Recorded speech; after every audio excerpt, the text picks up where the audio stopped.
I was telling him before you guys got here that I can go about anywhere and identify. I've just about killed myself doing whatever at different points in times. Anything I've gotten enough access to for a long enough period of time, I've just about killed myself doing it. So as a result of that, I tend to be a big book guy, program of Alcoholics Anonymous, and I'm in here representing Heroin Anonymous. And I had no qualms with that because they use the big book of Alcoholics Anonymous as a program of recovery, just like they do in Alcoholics Anonymous, Crystal Meth Anonymous, Cocaine Anonymous, and some other programs as well. So I don't have a problem going and helping whatever fellowship out that I need to help out. I'll give you a brief stroke of where I come from. I was a very typical train wreck of a story of an alcoholic and a drug addict, if you want to call it that. By the time I turned 18, I was partying every single day. My behavior problem started as soon as I started kindergarten, so it was no surprise that I took to using drugs and alcohol and found that as a solution. Once I turned 18, I moved to a bigger city, and I just expanded my drug use and the availability of different things that were around at that point in time. So from 18 to 25, I hit it pretty good, and made a mess everywhere I went. I went to jail. I lost count of how many times I ended up in jail. I went through rehabs 6 or 7 times, a couple of short trips to prison, married, divorced, 3 kids, 5 times drunk driving, just your typical train wreck kind of story.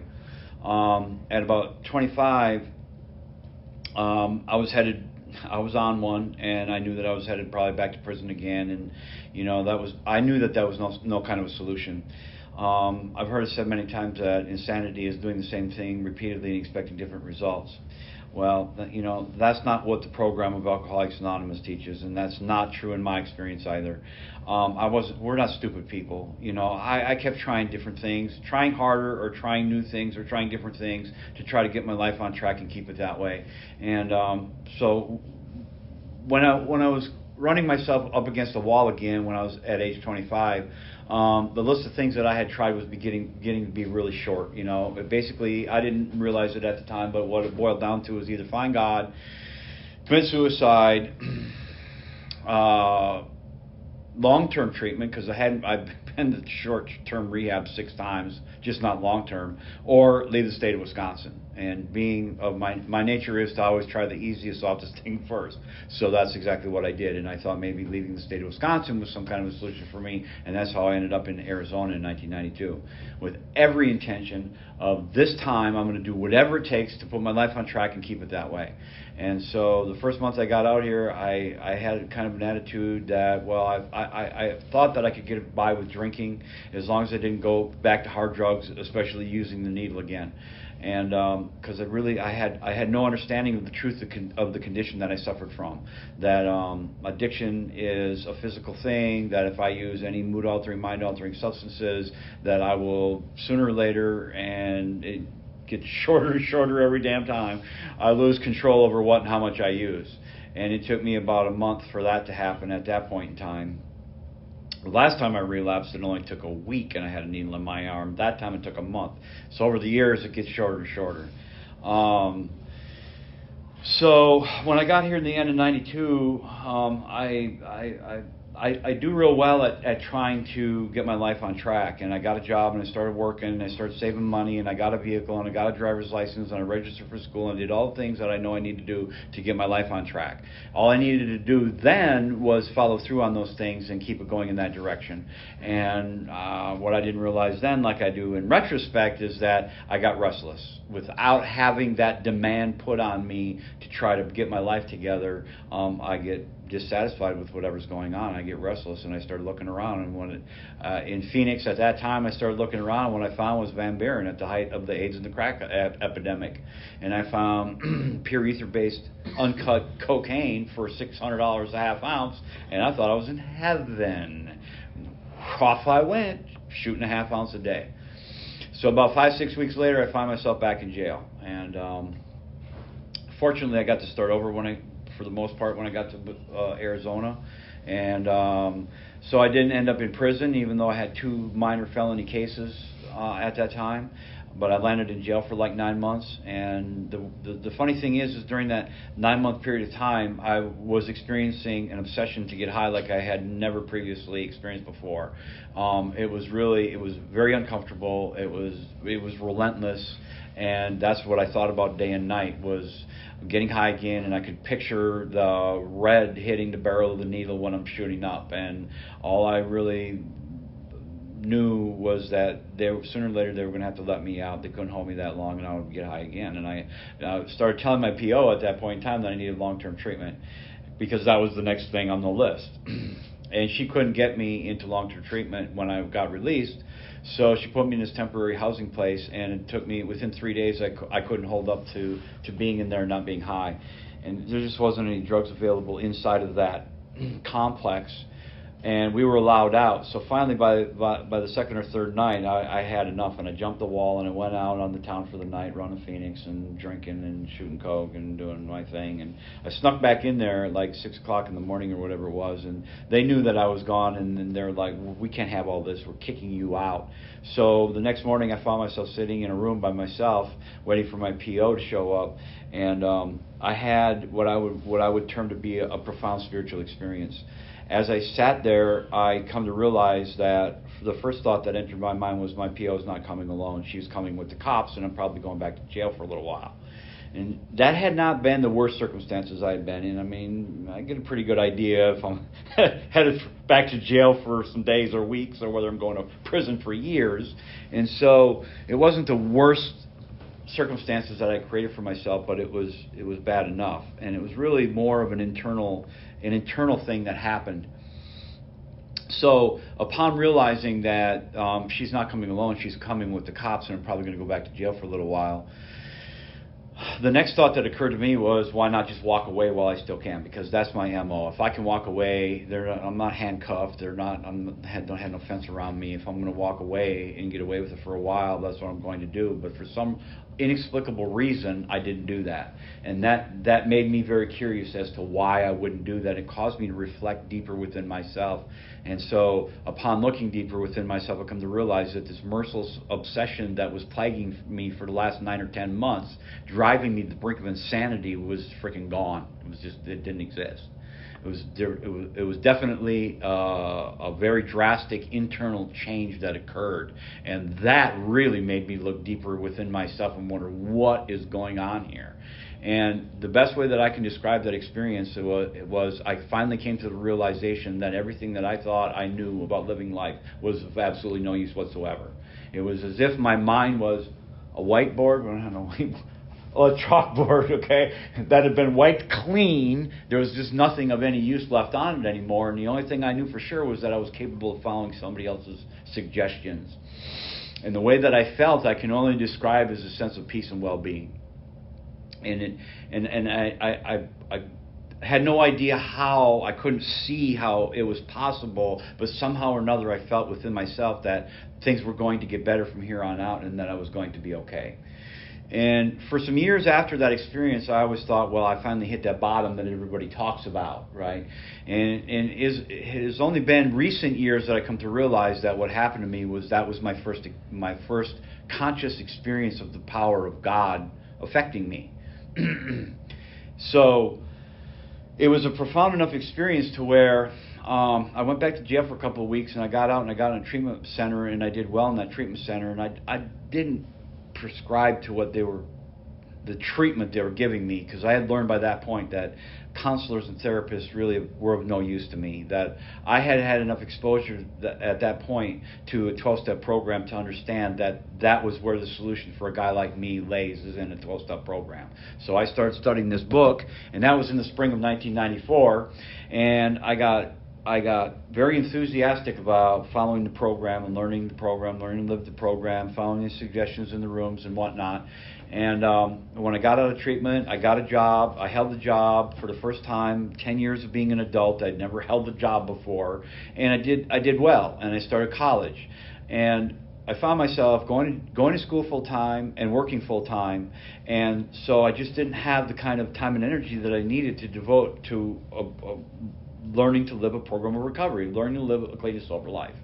So I came up with a plan to put my recovery on the back burner, and then once I graduated from college, then I would get back to it. But months later, the following year, whatever it was, once I graduated college, I completely forgot about the idea that was even the plan that I started out on. Once I graduated, it was on to more education, it was on to starting a business, growing a company, and then it was finishing raising my kids, buying a house, accumulating money, an IRA, all this worldly stuff. And it was just one thing after another that I kept chasing. In the program, what they refer to that as is putting the material in front of the spiritual. And it's imperative for an alcoholic or an addict of the hopeless variety like myself that I maintain a lifestyle where spiritual progress is my priority and not chasing material things. Did not stick around long enough to learn that lesson. So, materially, I did real well in that. 15 years of sobriety. I had 2 properties, and I had been semi-retired for years with a 6-figure income and 5 vehicles and vacations and an IRA and all the good stuff, right? And I had created a bad situation, relationship that I was in, and that ended up being the catalyst for bringing a lot of turmoil and stress to my life. She decided she had enough. I kind of agreed that I was sick of dealing with her. Things fell apart, and I didn't handle it very well. And in retrospect, I was not spiritually fit enough to handle that very well. I handled it in a very human way and in a sick way, and I fought her, and I imposed a lot of self-will into the situation and tried to make things come out the way I wanted them to come out. I had no regards for what God's plans were in my life. I had no regards for the thoughts or the well-being of anybody else. And eventually what I found happening was I was drowning in hatred and self-pity and fear, and I was losing chunks materially out of my life, and I did not handle that very well. So as I approached the 17-year mark of my sobriety, and I used 15 years as a mark because as soon as that started falling apart, I had built a life of what I would call a house of cards, right? It was built on a selfish, self-centered, materialistic life. And when that started to crumble, then I started going back to meetings, and I dug back into the program, and I tried to backpedal, and I tried to make up for lost time when I should have been continuing to do that for the last dozen years and failing to do it. I tried to pick up thinking, which is a common attitude I see a lot of people have, which I've had, okay, well, I'll worry about it when there's a problem to worry about, Don't need to be doing all this selfless stuff on a daily basis that they talk about, maintaining my spiritual condition when there's a problem that arises, right? When I feel like I might be tempted to get high or to go start drinking again, well, then I'll deal with it when it happens. But the messed up thing about this disease is once I've dug myself into the hole and I'm drowning in it, I can't see clearly what it is that I'm even drowning in. I know that things are not going well. I know that I don't feel well, and this is where having somebody else, like a sponsor or a spiritual advisor or somebody that to build a relationship with close to you becomes helpful, because they're an objective person. And they may or may not know me that well, but they're at least if they've been living this program long enough, they understand how to do inventory work. And from the outside looking in, they can help me sort out the mess and see the fear and the hate and the self-pity and the self-will and all the crap that's got me into the mess that I'm in. I know that today like I didn't know it then. And so I was drowning in all of that, and I had adopted an attitude that after 17 years of being clean and sober, to relapse was unthinkable. It's like, I've been clean and sober the majority of my adult life. I just assumed, I took for granted the fact that I was going to remain clean and sober for the rest of my days. So after a year and a half of this battling, despite the fact that I was going to a lot of meetings, despite the fact that I was reading a book and praying, trying to get on my feet and stay on my feet spiritually, on the other hand, I was fighting battles in my life, losing battles. I was trying to run on self-will, and I was drowning. And the inevitable day came, and I went to a meeting that day. I'll never forget that day as long as I live. And it was Father's Day of 2010, and I went to an AA meeting. And after that meeting, I did the things that was suggested to me. I went out and I had dinner with friends from AA. We had some good, clean, sober fun, and all the things you hear in the rooms to do, right? Surround yourself with these people and change your friends to go to meetings, all this stuff. Well, the funny thing is, it doesn't have anything to do with that. It has everything to do with my spiritual condition. My spiritual condition was not good at all. So I was driving home from that meeting that night from a friend's house, and as I'm driving home, I'm driving down the highway, and it was almost like a switch went off in my head. All of a sudden, click, I just knew that I was going to go get loaded. I knew it. My mind became consumed with the idea of how it was going to feel to be high again. And there was no other thinking. The only other thought that I can identify being somewhere in the back of my head was, it'll just be for a little while, and then I'll go back to meetings, and then I'll get clean and sober again. And I had already known years before that from my previous experiences that once I start, I cannot stop. I lose control over what and how much I use, and I do not go out for short durations. I do not go out for 6 months at a time. It takes me, my past experience proves to me that it takes 6 or 7 years of pain, misery, and suffering, and horror, and trauma, and jails, and suicide attempts, and detoxes, and being cuffed to a hospital bed, and shootouts with the fucking cops, and the whole 9 yards, wishing I could die, can't die, God won't let me die, and until I run it into the ground, till there's nothing left anymore. The car's run out of gas, the fumes are burned up, it's closer to a stop, and I push it off to the side of the road, and there I sit, waiting for God to come pick my ass up again. Because there's only the God that I've come to understand today that will get me clean and sober, and He will keep me clean and sober if I will participate in a program of recovery and try to keep spiritually fit and to be out helping His kids. Hence why I'm here talking to you and sharing my experience and and the program, because that's what I need to be doing, is my part in the role, right? Because God gets me sober, God keeps me sober, but I'm the dumbass that will go out there on my own and figure out how to get myself loaded again, and then it's all over. But the crying and the arrests. So, got off on a little bit of a tangent there, sorry. So I relapsed at almost 17 years of sobriety, and this insanity that they talk about, I describe part of it as how my mind becomes consumed with the idea of how it's going to feel to be high or drunk again. And I go out and I do it, and I can't not do it. Once I have crossed that line, my mind has become obsessed with it. I'm going to do it, and I did do it. And about 3 days into that, all of a sudden I'm standing in my garage with a pipe in my hand next to my $18,000 muscle car, looking into the window. My 3-bedroom house is paid for, and the reality of what's going to happen hits me like a ton of bricks. I suddenly realize that, holy shit, once I start, I cannot stop. That this house is going to be gone, this car is going to be gone, my RA is going to be gone, the other cars I have are going to be gone, the RV is going to be gone, the boat's going to be gone, everything's going to be gone, and if I live through it again, I'm going to be back in prison again. The only variable in that whole equation is how many years am I going to be back in prison for this time, because I don't have control over that either. That all hits me in just a matter of seconds, and I'm like, oh, shit, what have I done? And it's too late.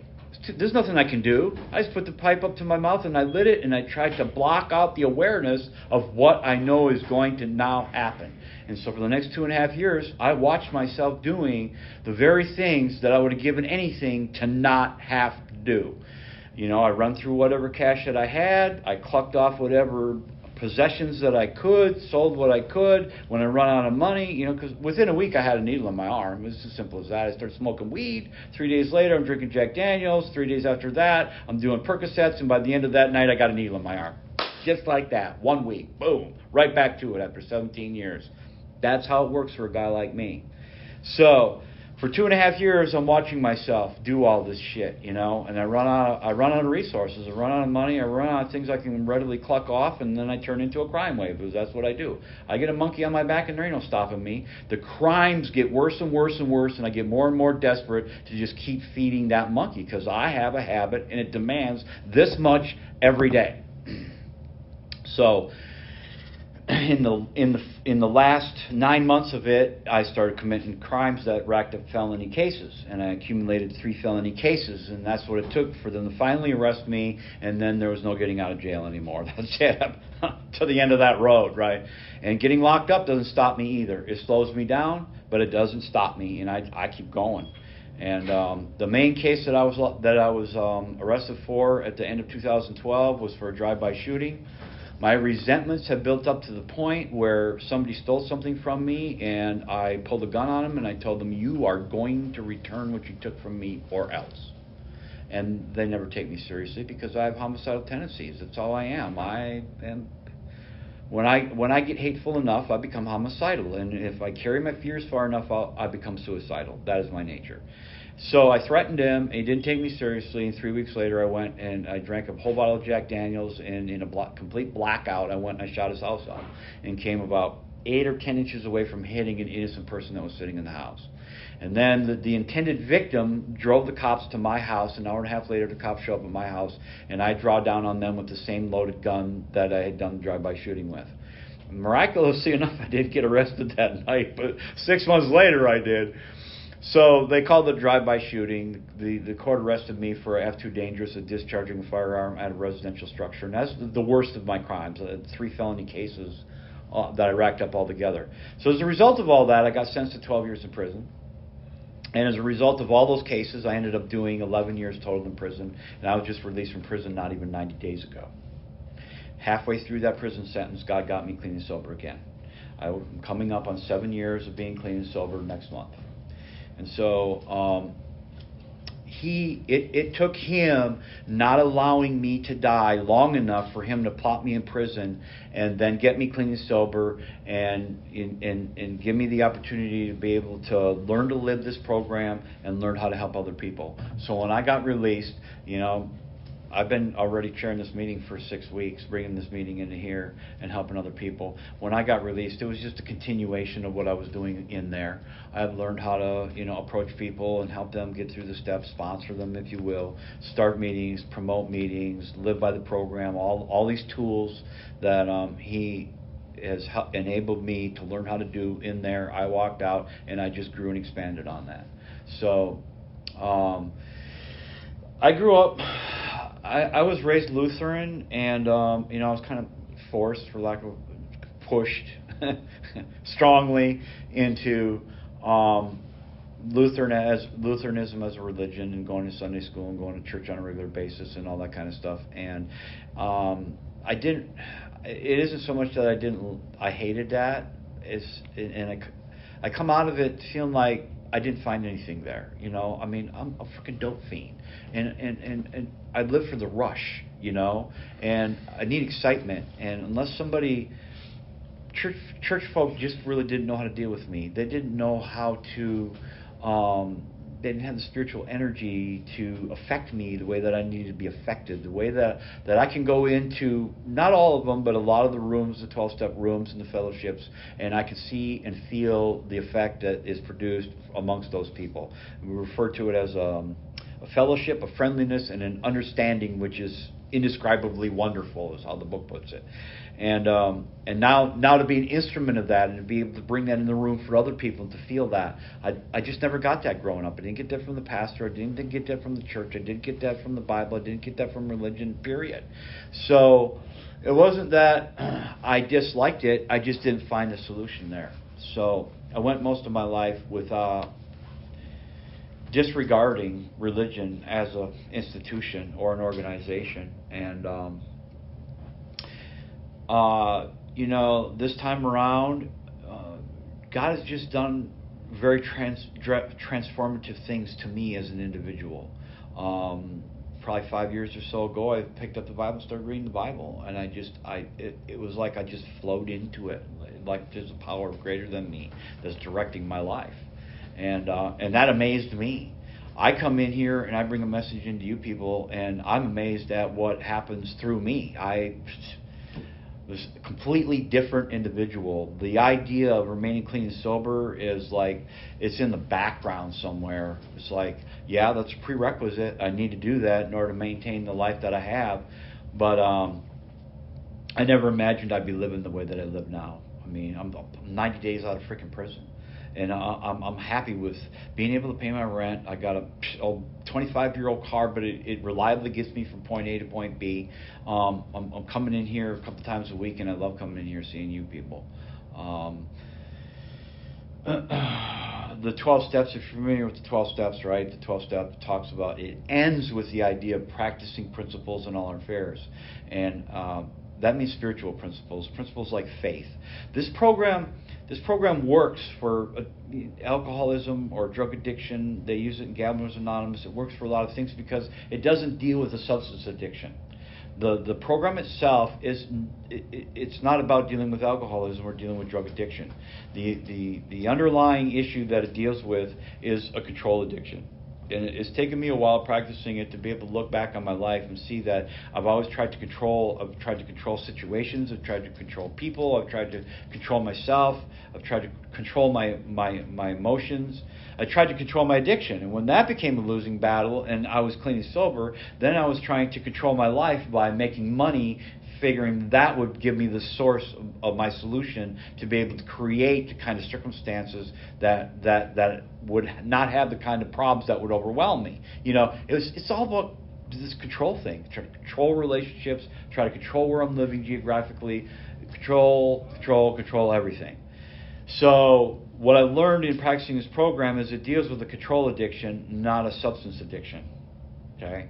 And the only thing that we know of that helps overcome a control addiction is faith. Faith that somebody else is running the show and he knows what he's doing a lot better than I do. That's really the basis of the program, and that's why the program works. And it works for drug addiction, for behavioral disorders and addictions, and everything that there is. What I find is that faith by itself only works for so long. Faith in and of itself is kind of an intangible thing. I know that I need to live in faith in order to live successfully, but I'm also, on the other hand, a frickin' dope fiend, and I live for the rush. And I should be dead countless times over for the amount of drugs that I put into my body trying to chase that rush. I was a needle user, and the needle was as much of an addiction to me as the drugs that were in it because of the effect that using drugs in that manner gave for me. It shut things off. For the moments that I was shooting up, it shut everything off. I heard people talk about how they were chasing the first high. Well, I've always had a hard time relating to that. I wasn't chasing the first high. I don't really remember that much about the first high. What I know I was chasing was a state of being where my good feelings and my good thoughts were turned on, and my bad feelings and my bad thoughts were turned off, and then to maintain that for a little while. And that's impossible. I was chasing an impossible high. And the next best thing to that is to just shut it all off. That settle for that, right? And to me, injecting drugs while I was in the process of shooting up shut everything off. There was nothingness. But the thing is even today I can sit and I can think about what it felt like to get high again, or I can remember what it feels like to hit that first drink of Jack Daniels and to feel the heat go down my esophagus, hit my stomach, in a matter of moments, feel it spread out. I remember that clearly. I can bring that right to consciousness, the memory of that experience. But the nothingness, the oblivion is what the program calls it, right? Oblivion, the oblivion that I chased only came from shooting up, in the act of shooting up, and it was nothingness. And my memory can't record nothingness. So I can't bring that part of my experience to memory. So I can't shut everything off. So I was condemned to chase, to sit there and shoot up over and over and over and over, and chop down mountains to get more to do that. And then the rush that came after that it didn't shut everything off, but it was the next best thing. So I was condemned to live like that all the time. But the fact of the matter is that's what I chased. That's the truth about my condition, about what I am and what I chase, and I'd be deluding myself to think that I can live without that. I can't. I have to have something to replace that with.